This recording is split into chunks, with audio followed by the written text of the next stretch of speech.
What's up, guys? Kirk Gibson here. Today, I'm going to do a short breakdown on the New York versus DC U.S. Open Championships. It was an awesome game. Two of the best teams in the entire USA Ultimate Club men's division.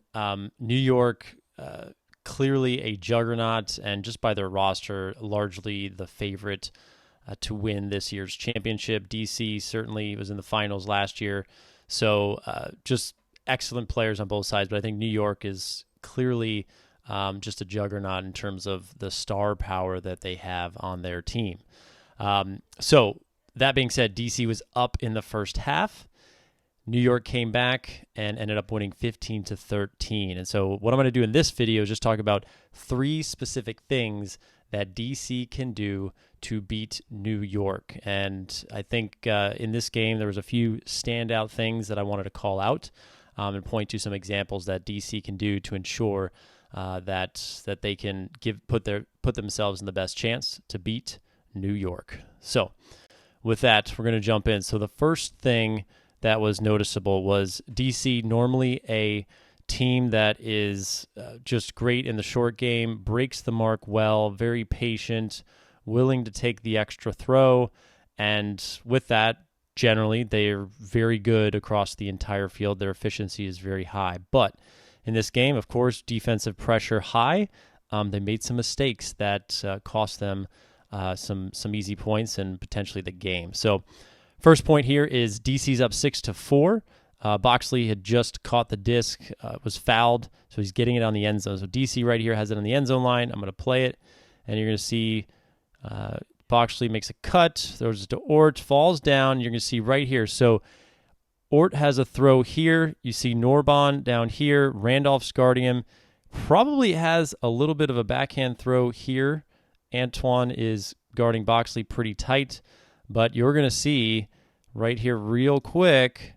So he stops, Ort sees him. He's trying to get it off. Still probably around 4-5 in the stall count. Maybe, I guess it could be 6, but you're going to see Ort throw this just too fast and too far away from Norbon. So good D from Randolph, good D from Antoine downfield.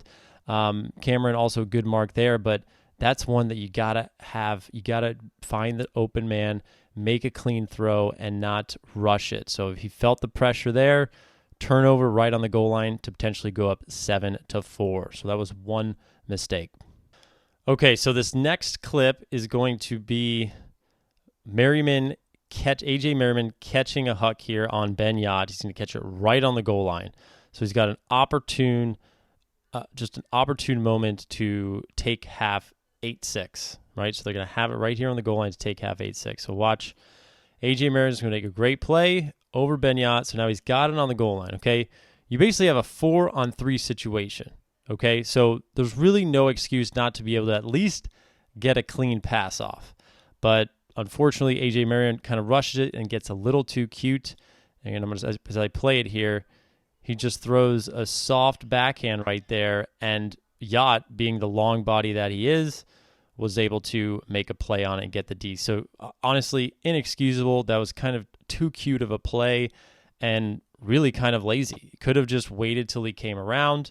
It was a 4-on-3 situation. There were other options to potentially get in that moment. So again, sloppy play on the goal line. They had numbers, failed to take advantage of it. And then PoNY went on to score that point, tying the game 7-7. So a place where he could have gone up 8-6 ended up being a tie game. So next clip, another end zone opportunity miss. So Truck working the disc nicely here. New York playing solid defense, but Truck being patient, taking what they're given and breaking the mark nicely. So I'm going to play this clip here. So you're going to see a break throw goes off to Johnny Mox. Camera gives it a look, misses. So Johnny right now is on stall 0. So stall 1, stall 2, and throws up a rip to the back of the end zone, which he's got a receiver that's open, but he just throws it, he gets excited. Sometimes when you make a nice play, you get excited and you want to make a play and score because you made a good play against a good player. Just rushed it too much and doesn't give his offender much opportunity to make the play. So just a rushed opportunity on the end zone line could have really put that disc in and again made the play. Just too many opportunities missed on the truck stop side in the end zone. Got to be more clean. And New York would actually go on to score that next point, going up 14-12. So again, what could have been a tie game, now New York took advantage of that turnover. All right, here's another opportunity. This time, this is the D line for DC. They've got the disc about 12, 15 yards away from the end zone. Very, very close. Jimmy had just thrown a bad turnover, and so I'm going to play it here, and here's, again, another missed opportunity. You see Thomas Edmonds throws a dump pass, get it back up to field about 12 yards out. So you can see Thomas Edmonds get it here, looks for the break, and so now you're probably about 18 yards away from the end zone and just forces a throw into too far a space, and Benyat's able to make the play. So, again, a lack of patience. That throw, again, was thrown early in the stall count. It was not a high stall count throw, just didn't have the patience, could have worked it, and, again, a missed opportunity. What happened next? New York scores and goes up 10-9. So, again, an opportunity. DC could have gone up. Instead, New York took advantage of that opportunity.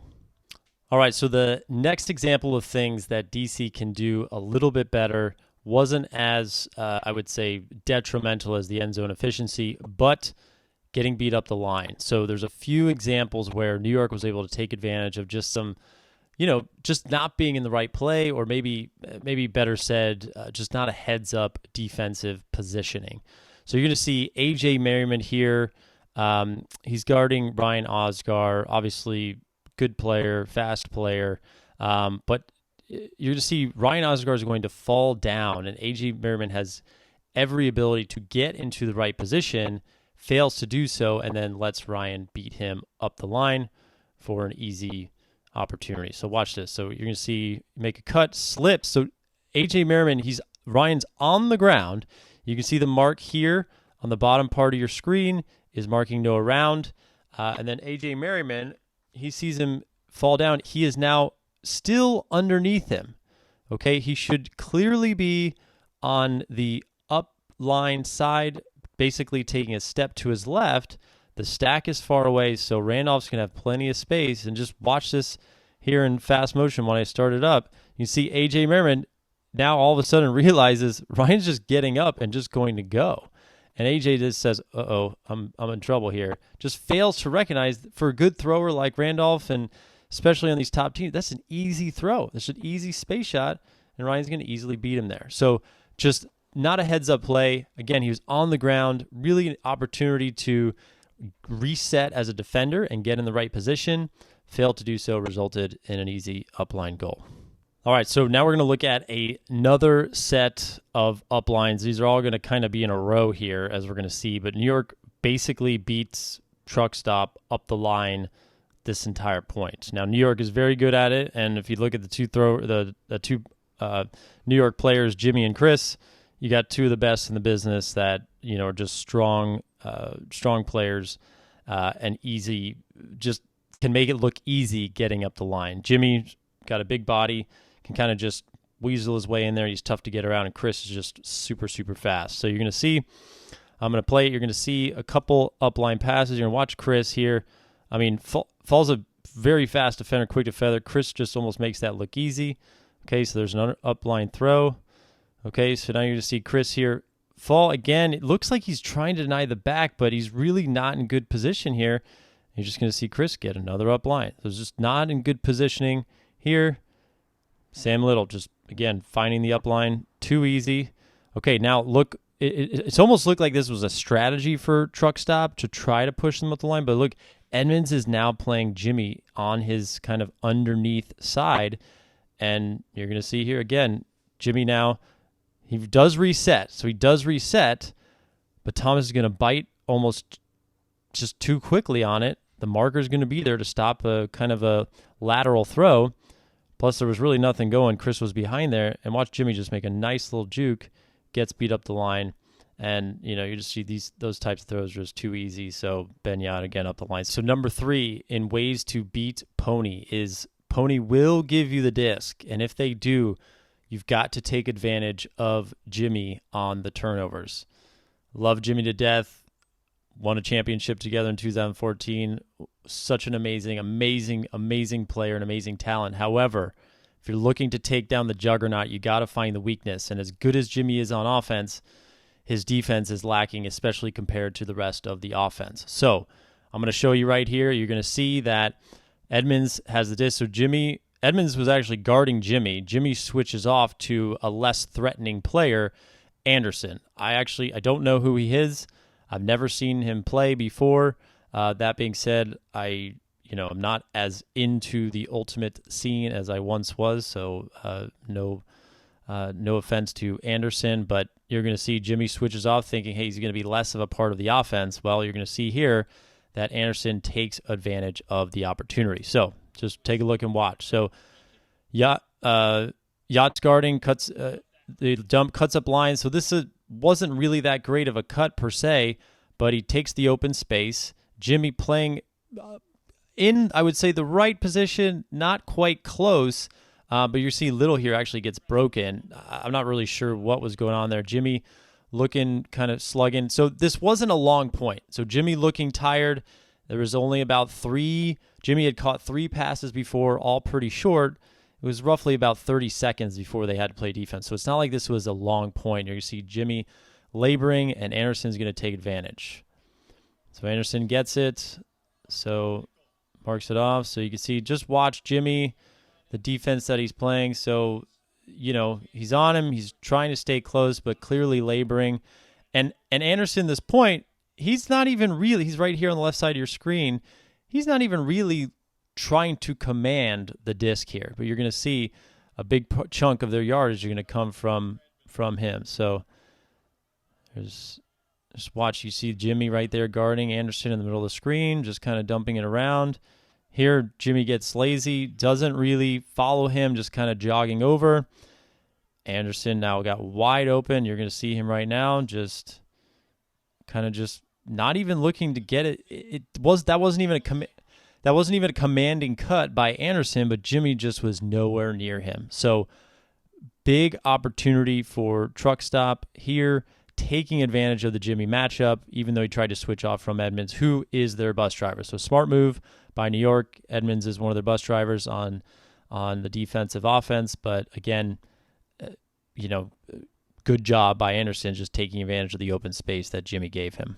All right, so here's another example of Jimmy's fatigue causing a turnover here. So you're going to see number one, a missed catch disc from Jimmy, and then on the defense, you're going to see the lack of fitness as a big reason why DC is able to score. So you see Babbitt's got the disc. You see Jimmy make a cut, so he's open. Okay, Babbitt makes a good throw. Jimmy could run a little farther onto this if he wants, but the easy way out is to stretch and just reach for it with one hand and not secure it with two, with a little more effort.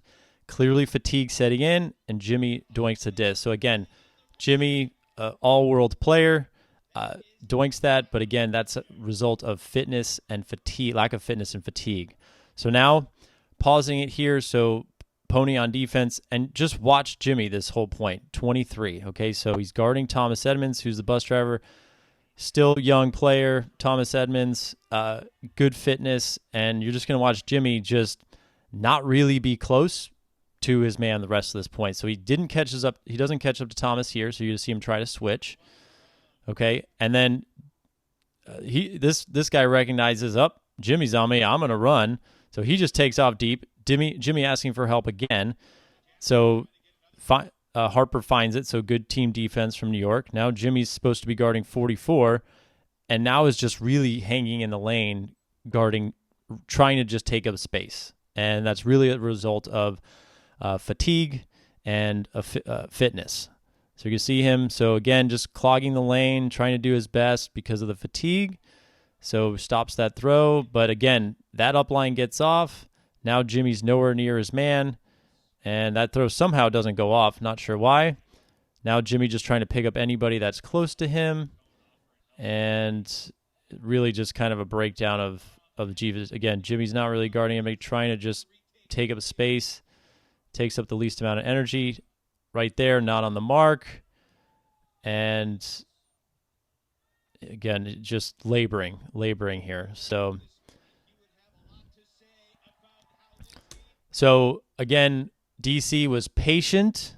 You saw one of the opportunities DC had, I pointed out earlier, was end zone efficiency. They were efficient here, and certainly were taking advantage of a fatigued player. So an opportunity, if Jimmy improves his fitness, certainly that won't be a concern. But as of right now, if I was playing New York, if I was coaching them, or excuse me, if I was coaching against New York, hey, we got to be strong on the end zone. We've got to take advantage of not getting beat up the line, from the dump space. Kotcher, little Jimmy on that one point, just super efficient. Everybody on New York is very good at that. And then lastly, if you get a turn on New York, whoever's guarding or whoever Jimmy is guarding, go every other and just work and work and work. Make him work. Those would be my 3 keys. DC can do this next game. I would love to see how that game turns out, and I think they could certainly pull out the victory. Thanks for watching. Let me know in the comments below if you think if you got any other keys on how to beat New York, or if you got any reasons why those wouldn't be the top 3 reasons to take down New York. Thanks for watching, guys. Talk to you soon.